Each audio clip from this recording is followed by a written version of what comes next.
Hola a todos y todas, ¿cómo están? Soy Montserrat Martorell, periodista, escritora y académica, y estamos aquí en un nuevo capítulo del Periodista TV desde este hermoso barrio de Bellas Artes en Santiago de Chile. Hoy estoy acompañada de una escritora muy especial para nosotros y para nosotras, seguramente ustedes la conocen, es María Dueñas. ¿Cómo estás, María? Hola, Monse, encantada de estar en Chile y encantada de charlar contigo. Qué alegría que estés aquí. ¿Has venido muchas veces a Sí, Chile? es la segunda nada más. Me encantaría haber venido más veces, pero solo tenía una visita anterior a esta hace ya como 10 años o así, y ahora he vuelto por fin. ¿Tienes amigos en Chile? Bueno, más que amigos, tengo los equipos editoriales con los que trabajo, que son ya casi amigos después de tantos años trabajando juntas. ¿Y hay algo que te guste hacer cuando vienes a Santiago? Mira, me gusta todo. Llevamos toda la mañana de prensa y entonces bueno, estoy recién llegada anoche y voy desde el coche que nos lleva con los ojos abiertos, sin perdérmelo todo. Quiero vino chileno, quiero conservas chilenas para llevarme, quiero de todo, quiero libros, de todo. Imperdible, Sí, imperdible. sí. Hay mucho por hacer y aparte estamos en un barrio donde te permite caminar, hay Sí, librerías, divino, divino, cafecitos. divino. María Dueñas nació en Puerto Llano, Ciudad Real, es doctora en filología inglesa. Tras 2 décadas dedicadas a la vida académica, irrumpe en el mundo de la literatura en 2009 con El tiempo entre costuras. Esta presentación ya te la sabes de memoria. Sí. ¿La he escuchado cuántas veces? Pues fíjate que creo que hasta la redacté yo, si no recuerdo mal, mil veces, sí. Sus obras posteriores, Misión Olvido, La Templanza, Las hijas del capitán y Cira, continuaron cautivando por igual a los lectores y a la crítica. Traducida a más de 35 lenguas, adaptada a series de televisión y con millones de ejemplares vendidos en todo el mundo, María Dueñas se ha convertido en una de las autoras más estimadas tanto en nuestro país como en América Latina. Y hoy está acá en Chile para hablar de Por si un día volvemos, su 6ª novela. Sí, así es.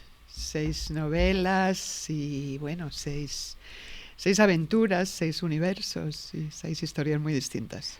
¿Qué te pasa cuando miras hacia atrás y piensas lo estrepitoso que fue tu comienzo, lo tremendo que no paraste más de publicar, Sí. cómo te convertiste en una autora mundialmente conocida? ¿Te lo imaginaste alguna vez? No, en absoluto, porque yo empecé a escribir mientras seguía con mi vida en la universidad, como tú, cuando seguía con mis clases, con mis proyectos de investigación. En paralelo escribí una novela sin tener la menor idea de qué iba a pasar con ella. Eran tiempos complicados en España, crisis económica, yo era una desconocida por completo, pero por suerte fue el tiempo entre costuras, empezó este fenómeno, entre comillas, boca-oreja de los lectores, los medios enseguida la cogieron y bueno, la novela empezó a crecer y casi ha seguido hasta hoy. Yo no me lo imaginaba para nada, en absoluto, pero bueno, digamos que me subí a la ola y hasta hoy.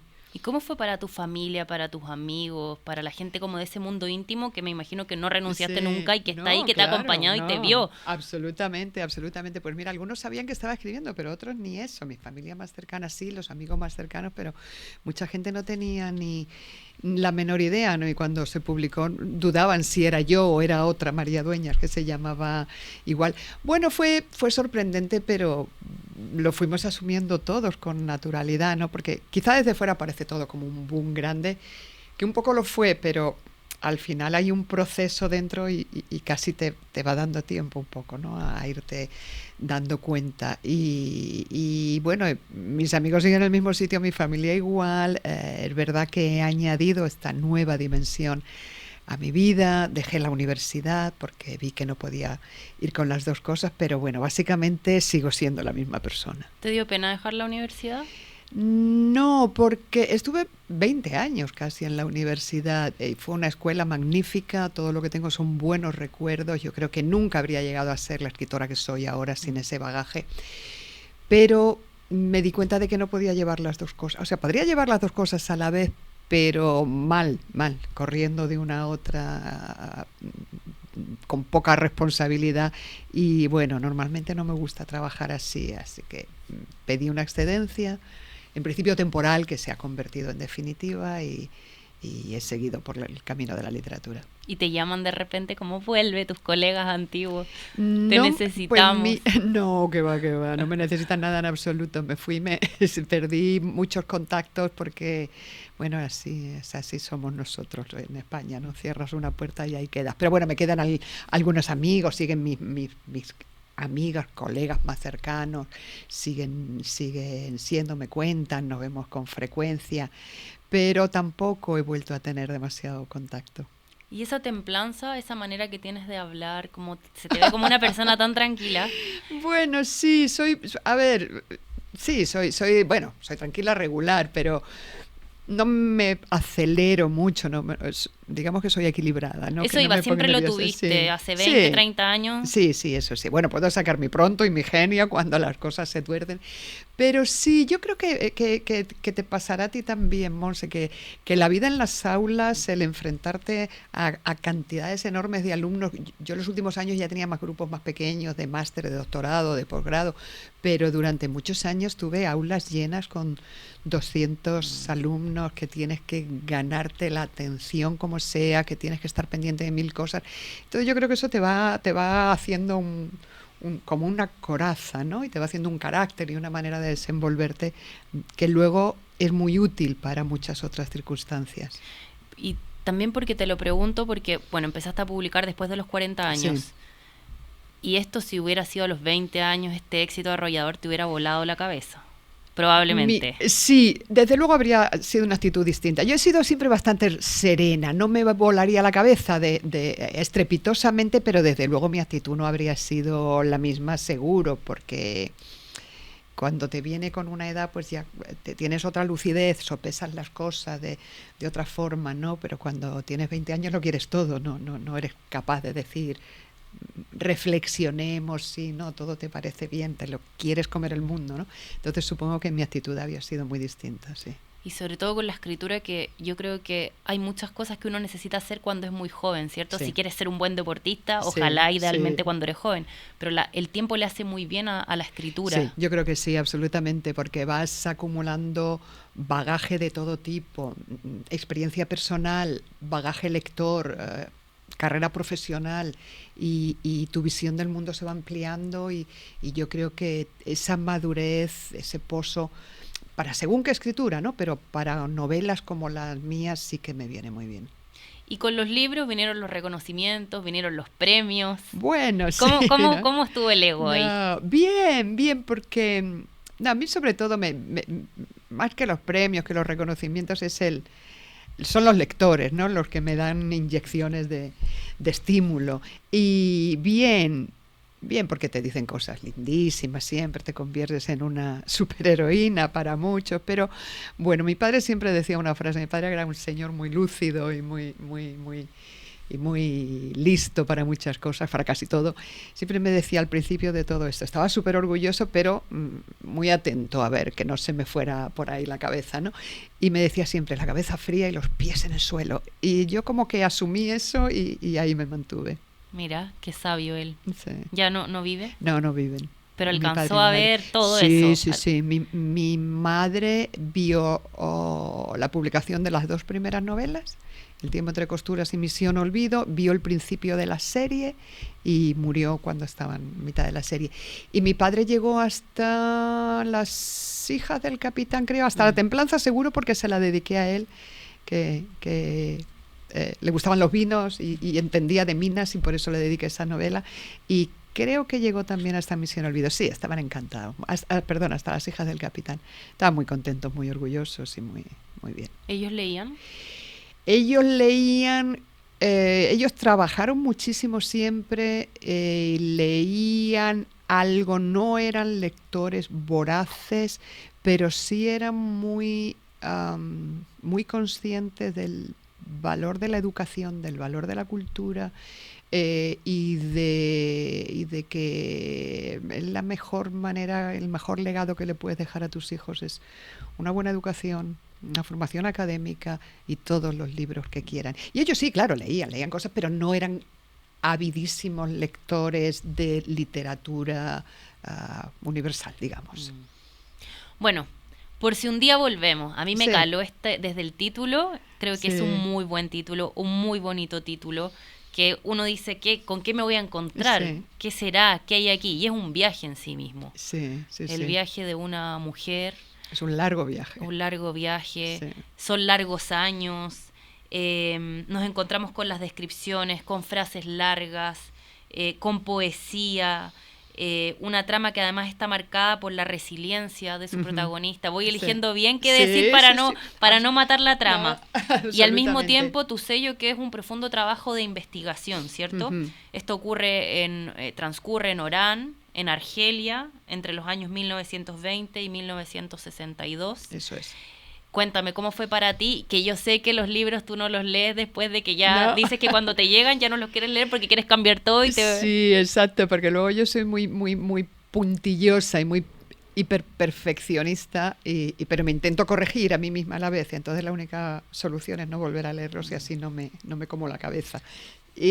Pues esta novela surge de mi conocimiento de que Orán, que es una ciudad que aquí en Chile, claro, no puede ser, es otro universo radicalmente distinto, nadie la conoce seguro, pero incluso en España había mucha gente que tampoco tenía ese conocimiento, pero es una ciudad geográficamente muy cercana a España, solo que está en el otro lado del Mediterráneo, en la costa norte de África, de Argelia, y es una ciudad ya no, ahora nada en absoluto, pero en su día estuvo muy vinculada a España por razones históricas a lo largo de 3 siglos. Después España perdió su control sobre la ciudad, llegó la Argelia francesa en aquellos años de políticas coloniales europeas. Los franceses estuvieron allí 130 años, desde 1830 hasta 1962. Y allí se tuvieron que ir al final con una espantosa guerra de la independencia, muy violenta y muy dura. Sangrienta, espantosa. Y entonces en ese tiempo, en esta zona del norte de África, en el Oranesado y en Argelia entera, lo que había era una base de población y cultura árabe, no muy bien tratada por los europeos que llegaron después. Arriba del todo estaba la gran estructura francesa en todos los sentidos, administración, militar, educación, legal, comercial, de todo tipo, muy, muy francesa, porque era Francia, eran provincias de Francia, la Francia de ultramar, pero ahí estaba la bandera francesa ondeando, las instituciones, todo.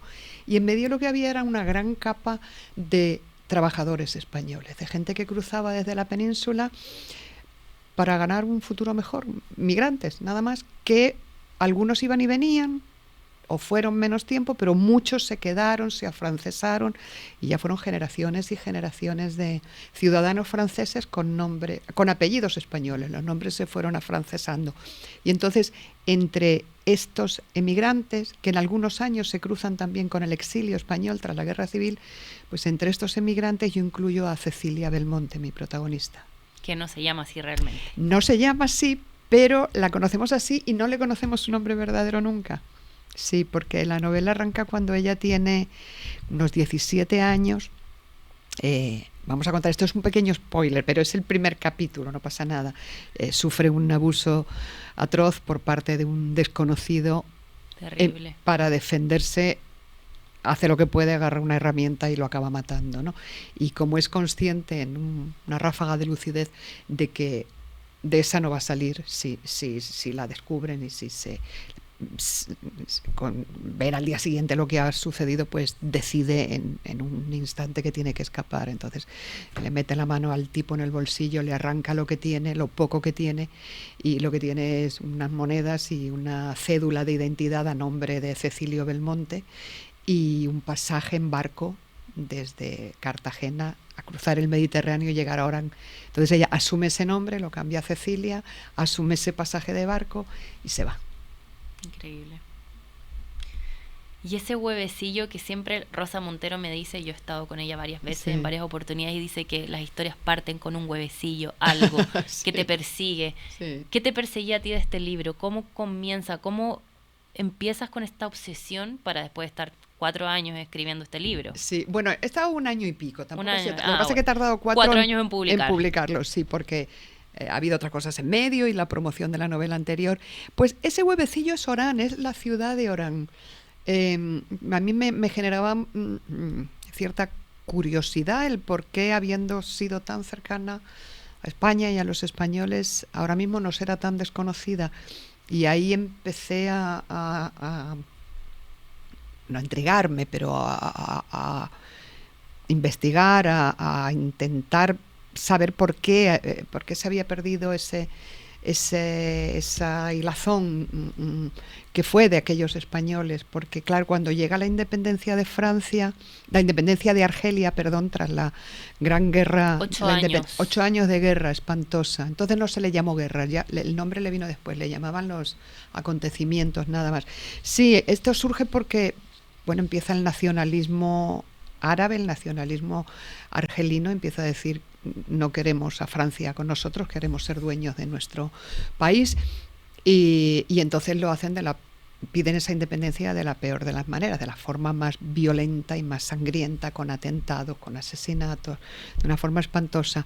Y Francia, en respuesta, pues actúa con virulencia y con brutalidad también, con el ejército en las calles, y se produce un enfrentamiento atroz a lo largo de 8 años enteros, hasta que al final negocian la independencia. Y el gran problema es toda la población civil de europeos que vivían en Argelia desde siempre. Muchísimos de ellos, como he dicho, eran de origen español. ¿Qué hacían? Porque Francia los deja muy desprotegidos al final. Ellos dicen: hay que retirarse, hemos negociado, acuartelan al ejército, se retiran las autoridades, y toda esa gente queda ahí. Les habían prometido que iban a cuidar de ellos, que todo iba a ir bien, pero no, empiezan a ver que la independencia llega, que la violencia no acaba, y es un drama para ellos, y es un éxodo de 1 millón y pico de ciudadanos europeos, más varios decenas de miles de árabes que habían luchado del lado de Francia, y quedan ahí a la buena de Dios y emprenden un éxodo hacia Francia, la mayoría, y algunos hacia España, y es en esos barcos finalmente que van a España es donde yo meto a Cecilia, mi protagonista. Esta gente, este colectivo se llaman pieds noirs, les llaman pieds noirs, pies negros. En Francia son muy conocidos, en España menos, pero en Francia son parte de su historia, es una identidad muy reconocida. Y aparte de este trabajo creativo, de escritora, la memoria, ¿cierto? Bueno, consultaste periódicos de la época, sí, documentos, sí, de las universidades de Alicante, de Murcia, sí, fotografías, libros de autores argelinos, todo, españoles, este vínculo del que hablabas, como que la gente no conoce, ¿cierto? Sí. Los testimonios de los sobrevivientes. Sí, eso es buenísimo, eso ha sido lo que yo más aprecio. Todavía quedan gente que vivió aquello en primera persona en su juventud, y he localizado a unos cuantos y han sido generosísimos conmigo. Hemos charlado, hemos comido juntos, me acompañaron en la presentación de la novela, me han mandado miles de materiales, y ha sido estupendo porque es gente que ya tiene 80 y tantos, 90 y algún años, pero mantienen la memoria muy fresca. Claro, porque estos acontecimientos les marcaron enormemente, ¿no? Y se les quedaron casi tatuados.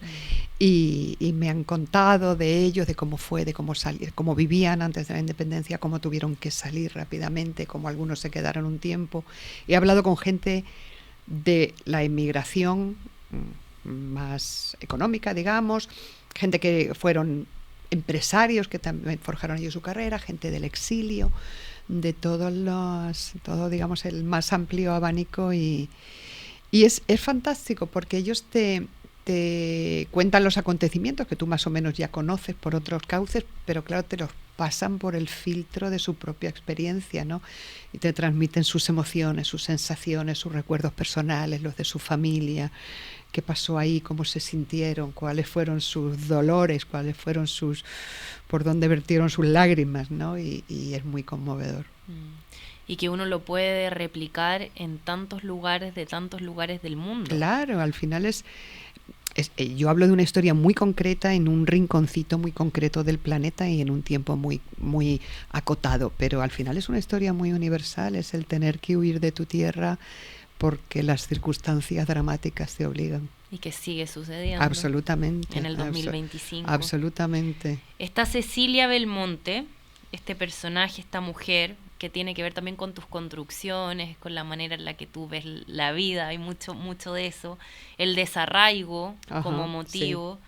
Y esta vida rota partida de ella, que además no tiene dónde regresar. Exacto, porque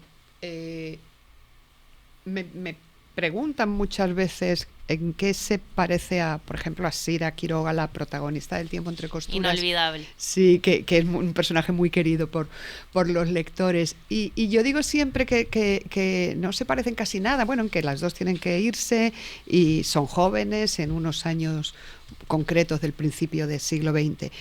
Pero una de las grandes diferencias es que Sira siempre tenía a dónde volver, siempre, todo su afán cuando está en Tetuán, cuando está en Tánger, es quiero volver a Madrid, quiero volver a mi mundo, quiero volver a mi casa, quiero volver a mi madre. Tenía ahí una agarradera, ¿no?, a la que querer volver siempre. Cecilia no, Cecilia se va porque ha cometido un crimen, viene de un mundo desolador, tiene sospechas que nunca aclara del todo de que sus familia igual permitió ese abuso de alguna manera, y lo último que quiere es volver allí, ¿no? Entonces, cada vez cuando ya se abre todo este proceso del que hablábamos de la independencia, que mucha gente empieza a decir, nos vamos, ¿a dónde vamos? Volvemos a la España de nuestra familia, nos vamos a la Francia que nos ha acogido como nuevo país, y cuando le preguntan a Cecilia si volvería a España, ella dice, yo a España no, ni loca, jamás. Ella no quiere para nada volver a ese mundo del que nació. Está muy sola también. Está muy sola, está absolutamente sola. Esa es otra de las diferencias con Sira, ¿no? Sira, como era más vulnerable, quizá más tierna, despertaba más ganas de acunarla, de protegerla. Cecilia está muy sola siempre, muy sola y muy maltratada por la vida. Luego no todo es negativo en ella, va encontrando gente también que de vez en cuando le echa una mano, pero en general está muy sola. Dijiste en una entrevista, no quiero ser didáctica ni dogmática, quiero escribir literatura y hacer ficción. Pero sí me gustaría que aprendiéramos que para la gente que no ha conocido esos momentos, que no ha vivido la migración en su familia, que sean conscientes de lo que pasó con nosotros, por qué nos fuimos, cómo nos afectó, cómo peleamos para salir adelante a través de otro tipo de historias, algunas demoledoras o con final amargo, pero muchas fueron historias de asimilación, de progresión favorable y de final casi feliz. Me gustaría que lo tuvieran presente y que sepan que el tema de las migraciones no es nuevo, ha estado ahí siempre. Sí, así es, porque España me ha sido un país muy emigrante. Yo hablo en plural, yo no he emigrado. ¿Tu familia? En la familia de mi madre se fueron a la Argentina, una rama que luego ya le perdieron el contacto. Mi madre, cuando yo empecé a ir con los libros a Argentina, me decía, a ver si te aparecen mis primos. Hablaba de mis primos como aquellos que se fueron, que ella conoció de pequeña, pero que nunca más volvieron a su vida. Pero nunca aparecieron. ¿Y no más. te han escrito, no? No. Han desaparecido por completo. Quizá no saben ni que soy yo, porque claro, yo utilizo solamente mi primer apellido, que es el paterno. Entonces igual desde allá donde viven, que vivían en Buenos Aires, pero qué sé yo dónde estarán ahora. Pero sí, hubo un tiempo en que todo el mundo tenía un pariente en la Argentina. Pero bueno, digamos que no fue el tipo de emigración del más duro. Bueno, fueron para prosperar, pero no fue esa emigración desgarradora como la de Cecilia. Pero sí que hemos sido un país que ha migrado mucho. España ha migrado muchísimo a América, a Argentina, a Cuba, bueno, a 1000 sitios. Hemos vivido también el exilio después de la guerra civil. Después, en los años 60, 70, emigración a Europa, migración económica puramente. Parte de la emigración del siglo XX también fue al norte de África, como yo cuento aquí. Entonces, ahora que hemos dejado de ser un país emigrante y somos justo lo contrario, un país que recibe inmigración, pues igual convendría, no es la solución, por supuesto, ¿no?, pero igual convendría que tuviésemos ese recuerdo y esa sensibilidad, ¿no? ¿Hay una manera ya después de 6 novelas en la que te enfrentas a la historia? ¿Tienes algún método? Mucha gente que nos está viendo son escritores, futuros escritores, sí, jóvenes, estudiantes de literatura. Porque yo estuve investigando y bueno, tú dices, suelo estructurar bastante antes de escribir el primer capítulo, trazo una línea recta por donde quiero que vayan las historias, con quienes quiero que se encuentren y qué acontecimientos históricos van a cruzar. Pero es cierto que al escribir surgen cosas inesperadas. Absolutamente. ¿Aquí pasó? Sí, siempre pasan cosas inesperadas. Yo primero planifico mucho, ahí me sirve todo el bagaje académico de tantos años, planifico, programo una estructura, sé cuáles son los principales pasos, dónde empezamos, por dónde transitamos y cómo terminamos. Y personaje principal, digamos, la espina dorsal la tengo y el elenco, el casting de personajes lo tengo desde el principio, y los momentos históricos, en fin, todo eso está en mis papeles antes de empezar, pero es cierto... ¿Escribes en el computador? Sí, pero siempre tengo a mi izquierda, yo soy zurda, siempre tengo cuadernos, notas, tarjetas. Pero es cierto que aunque sea muy programada y muy estructurada, escribo siempre con la mente abierta a todo lo que me fuera a surgir. Por mi imaginación, por un dato de la investigación, por cualquier cosa que de pronto creo que me puede interesar, ya sea un personaje secundario, una acción secundaria, otro momento histórico que en principio no había pensado considerar, lo que sea, yo estoy abierta siempre a que eso se incorpore a la novela. Y pasa muchas veces, o sea que esa línea recta está llena de meandros por todas partes. ¿Qué aprendiste escribiendo Por si un día volvemos? Bueno, aprendí mucho más sobre aquel mundo, sobre Orán, sobre la presencia española en el norte de África, porque cuando te pones a averiguar, a explorar, claro, aparecen mil datos por debajo de la superficie que te sorprenden o que te hacen acumular información. Y aprendí también, como en todas las novelas, un poquito más sobre la condición humana, ¿no? Eso es bueno, porque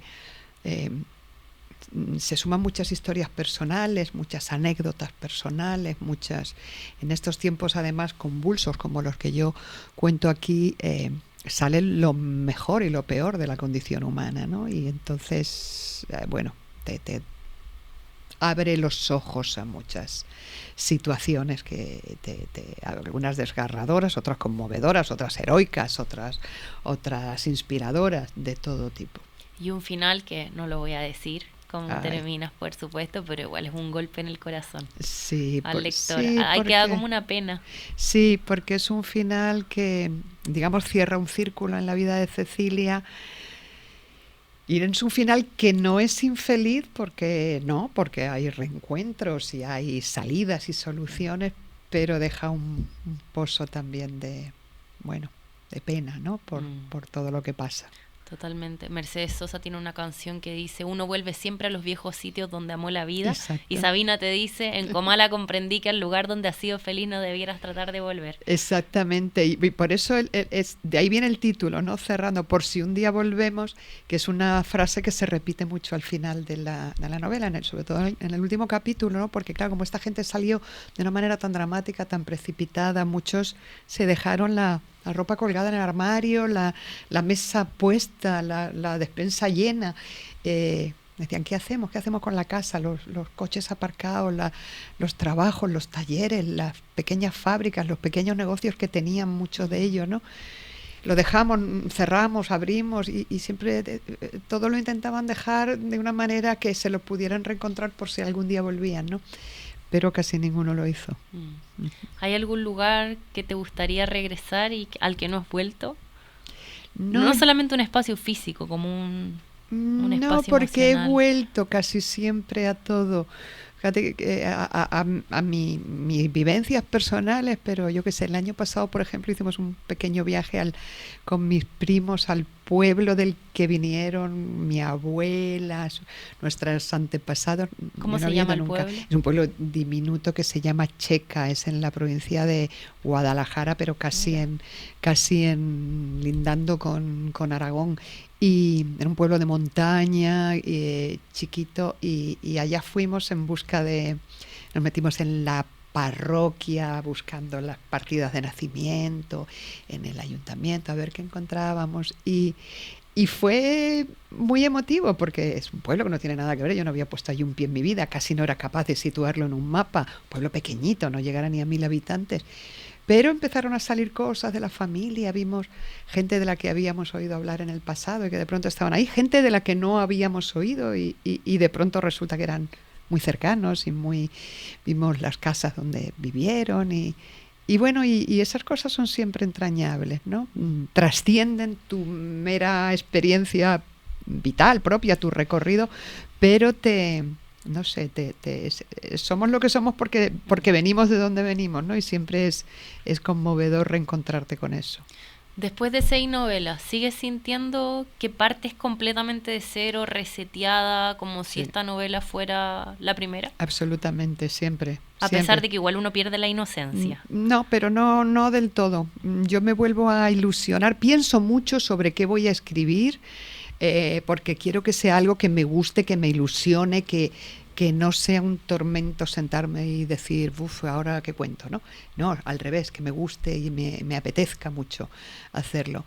Y empiezo desde cero, sí, desde cero. Me hago un compartimento nuevo, pongo una pared entre las otras novelas, no se me olvidan, por supuesto, y sigo trabajando con ellas y las sigo promocionando, pero cada una tiene su habitación propia. Y ahí te sumerges en este universo Sí. de silencio, Sí. cafés, Sí. horas, 8 horas, 9 horas. Sí, todo lo que puedo, porque, bueno, las primeras novelas, el procedimiento fue similar pero distinto, porque claro, mis hijos vivían en casa, había mucho más ruido, había mucho más jaleo. Yo ¿Tienes tenía 3, más 4 hijos? Tengo 2 nada 2, más, dos, pero ya son muy grandes.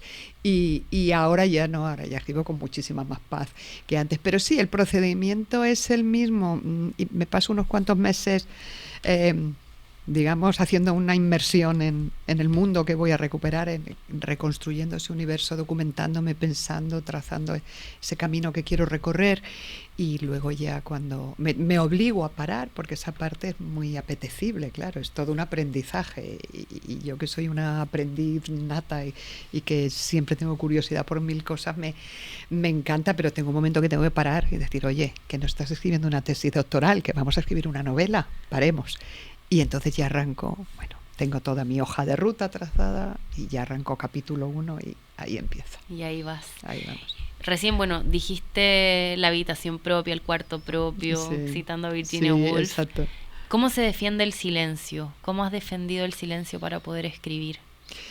Bueno, yo vengo para mí el silencio, digamos que es la situación óptima, pero no siempre lo he encontrado, ni mucho menos, ¿no? Yo vengo de una familia muy grande donde estudiaba en el cuarto de baño. Para que 9 hermanos, ¿no? 8 hermanos, y así ruidosos y animados. Y yo recuerdo años de mi bachiller encerrada en el cuarto de baño estudiando, porque siempre había gente alrededor y siempre había niños, siempre había amigos y siempre... Entonces, y después yo he crecido como madre de 2 niños, con muchos amigos, mis hijos son muy sociables, la casa llena de niños, llena de gente, y he tenido que convivir con eso. Yo no, me encantaría haber sido de estos, como los escritores hombres nos cuentan muchas veces, que las mamás de la familia le decían a los niños, cuidado, que papá está trabajando, que papá está escribiendo. No, yo tenía 50.000 niños encima el día entero, pero bueno, porque así es la vida. Que te voy a contar a ti que tienes una niñita, ¿no? Pero bueno, trabajas así, no quiere decir que sea lo más óptimo, pero somos todoterreno y cuando no hay más remedio, pues eso hacemos. Pero ahora que trabajo en silencio, claro, lo valoro absoluto. ¿Tienes amigos escritores? Amigos reales. Tengo amigos, sí, porque tengo buenísima relación con muchos escritores muy, muy cercanos y de todo tipo distinto, pero luego yo también conservo por otro lado mis amigos de siempre que son alejados son lectores, pero no son escritores. Pero bueno, tengo ahí todo el abanico. La violencia contra las mujeres está muy presente en esta novela. Uh-huh. De hecho, tú dijiste el abuso machista que sufre Cecilia es el pan nuestro de cada día. Hoy estamos más protegidas que en el pasado, en que las mujeres eran carne de abuso. Hay mucho camino por recorrer aún. Y en Chile te cuento que en el 2025 1 de cada 3 mujeres dice haber sufrido alguna vez en la vida violencia por parte de alguna pareja o expareja. Sí, así es, así es. Tenemos ahora, por suerte, mecanismos de protección que nos van a defender a las mujeres cuando estas cosas pasen, pero aún así sigue habiendo abuso, sigue habiendo violencia, sigue habiendo muertes por abuso. Y sí, y si ahora es así, que se sabe, imagínate todo lo que ha habido ahí a lo largo de los siglos, enterrado en el silencio más absoluto, en la desprotección más absoluta y en, no sé, con unas heridas desgarradoras que ahí se quedaron. La impunidad total. Absolutamente, ¿no? La impunidad y el... No, es que ni siquiera, no es que se denunciara y quedaran sin culpa, es que ni se denunciaba, ¿no? Que es el caso de Cecilia. Me voy porque si no van a ir a por mí y nadie me va a creer, ¿no? Muy doloroso. ¿Proyectos para el 2025? Además de seguir viajando, porque este libro están haciendo. Claro, pues yo creo que me voy a pasar el resto del año acompañándole, porque ahora vuelvo a España a finales de semana. Tenemos la Feria del Libro de Madrid, que tú la conoces seguro. Me encanta. Pero es larguísima, que es muy entretenida, es muy animada, porque ahí estamos en plena primavera ahora y es todo al aire libre, en el Parque del Retiro. Pero es larga, nos lleva hasta mitad de junio casi. Y bueno, y tengo más viajes, ya más de cercanía, hasta que llega nuestro verano, julio y agosto, que entonces el país, la cultura cae un poco catatónica con los libros y hay poco que hacer y ahí me toca un poquito de descanso, pero ya en septiembre arranco otra vez, tengo que volver a América, pero esta vez iré a Miami, a México, a otra gira más por el centro. Y bueno, y mil cosas. La vida. La vida, exacto. Tú decías, leía en una entrevista que decías, me doy el tiempo para escribir las novelas y para vivir las novelas. Y bueno, ahora te toca vivirlas. Sí, exacto, porque a mí me gusta acompañarlas, me gusta ver cómo reaccionan los lectores, cómo reaccionan los periodistas, cómo se recibe y qué me cuentan y cómo cada cual la hace suya y la interpreta de una forma distinta. Entonces, para mí no es... Hay algunos escritores que no les gusta la promoción, les gusta escribir nada más y ya la promoción hacen unos mínimos y se retiran porque no le gusta tanto esa parte. A mí sí me gusta. Ya llega un momento en el que cuando llevo 6 meses hablando de lo mismo es hora de retirarme. Pero yo creo que lo que queda de año voy a estar acompañando a Cecilia. Muy bien, María Dueñas. Para terminar, ¿por qué las personas que nos están viendo podrían disfrutar por si un día volvemos? Ay, Dios mío, ahora me toca hacer la campaña de marketing. Exacto. Bueno, pues es una historia muy humana. Está concentrada en un rincón lejanísimo de Chile, en un tiempo, casi un siglo atrás. Pero aún así es una historia que no deja de ser muy universal, que no deja de ser muy contemporánea en muchos sentidos. Y después, como son 35 años, yo he hecho un esfuerzo para que esos 35 años casi vuelen entonces es una escritura muy ágil, rápido, se lee, son muchos capítulos cortos, ese también es un cambio en mi estructura, porque casi todas mis novelas anteriores tenían un arco narrativo temporal más breve, pero esta, al ser más amplio, me pedía más velocidad. Entonces se lee, por lo que me van diciendo los lectores, que yo es lo que cuento, se lee rápido, resulta cautivadora, nos sumerge en un mundo del que aprendemos, pero al final nos cuentan historias que nos tocan en todos el corazón. Así es, 35 años en 536 páginas. Eso, así es, 536 son, yo siempre digo 500 y pico, pero no sé cuántas son exactamente. Tal cual. Sí. Muchas gracias, María Dueñas, muchísimas gracias por acompañarnos. Esperamos que vengas una tercera, cuarta, quinta. Ay, ojalá, porque mira, me encantaría venir a Chile con un poquito más de tiempo y conocer algo más y conocer otras ciudades, conocer más del país. Irte al norte, al sur, hay unas ciudades increíbles. Me encantaría beber vuestro vino delicioso y conocer a vuestra gente, que sois fantásticos. Muchísimas gracias. Gracias a ti, María. Gracias y hasta siempre. Muchas gracias a ustedes por acompañarnos en un nuevo capítulo del Periodista TV y nos vemos la próxima semana aquí desde Bellas Artes.